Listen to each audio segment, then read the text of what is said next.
Ready? Start.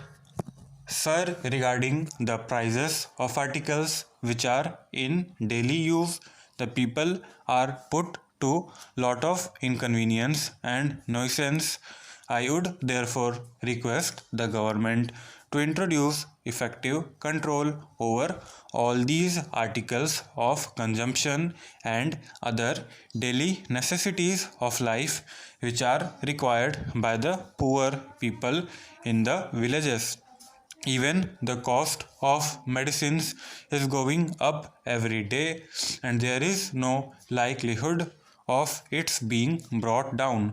Those engaged in the trade say that because of the foreign exchange difficulty, they are not able to get the medicines in sufficient quantities at competitive prices. After all, medicines are indispensable even to the poorest of the poor, so the government must see that sufficient foreign exchange is made available for this purpose. I want the state governments to address the government of India in the matter and see that the much needed relief is afforded to the poor. As for minor irrigation works, I find that the work has been very slow. In many places, there has been no disturbing, and many tanks are still in a state of disrepair. Nothing has been done so far. The government must see that they take up this work and complete it at least before the end of next year so that the food production may be stepped up. There is then the electricity minimum charge. Even with regard to that, there has been so much of harassment. Something must be done to reduce the minimum charge so that the farmers may get some relief in the same way as those in the industrial sector. This is a very serious problem, and the government should influence the electricity board to see that the minimum charge is brought down considerably. Lastly, there is lot of delay in the disposal of cases by the officials of the various departments of government. Farmers and the poorest of the poor do not get orders early. With the result, they are put to a lot of inconvenience. So, the government must see that they turn up the administration and give a proper drive to the district officials to dispose their papers in time so that the poor people may get some relief. I am sure the government will do so and thus give relief to the poor. This is all my submission. With these words, I thank you for the opportunity given to me.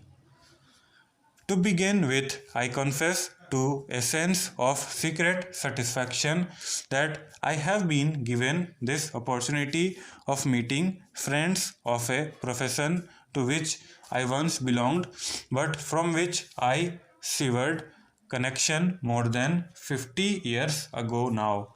It is really good in this way by short contacts to be reminded of what I was once engaged in and what I tried to do in my own humble way in that profession. I am one of those who do not believe that the work of lawyers is finished. You all know that our entire constitutional is based largely on British model.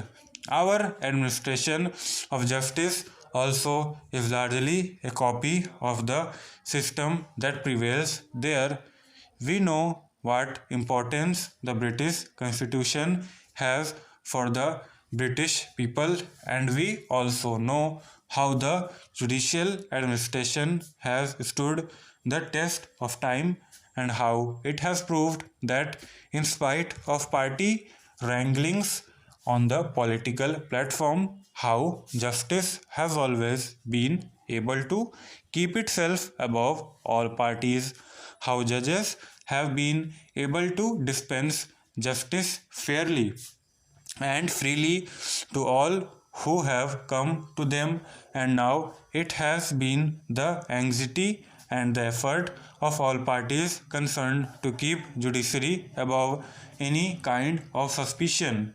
The mere fact that we have copied those institutions out to be a guarantee that in this country also at any rate at present and so long as our constitution, the present constitution lasts, there can be no fear of lawyers, of law courts, of judges losing any of the great importance which they enjoy. And as a matter of fact, we have even now many of our top people who are engaged in the administration of the country who were lawyers, and even if it be true that we are not ruled by lawyers now, there is no question that we are to be ruled according to law, and in order to be ruled according to law, there must be lawyers to point that out and lay down the law. One of the things which I have sometimes considered rather unfortunate is that while we have provided rather meticulously for the independence of our judiciary and have also provided in a way for the assistance to be given to judges by lawyers in administering the law, there is no provision anywhere that those who make the law know any law at all.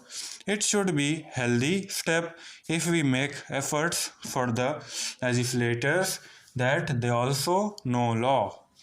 This all go a long way to make the law more appropriate to the people and serve the people in the most earnest way. Stop.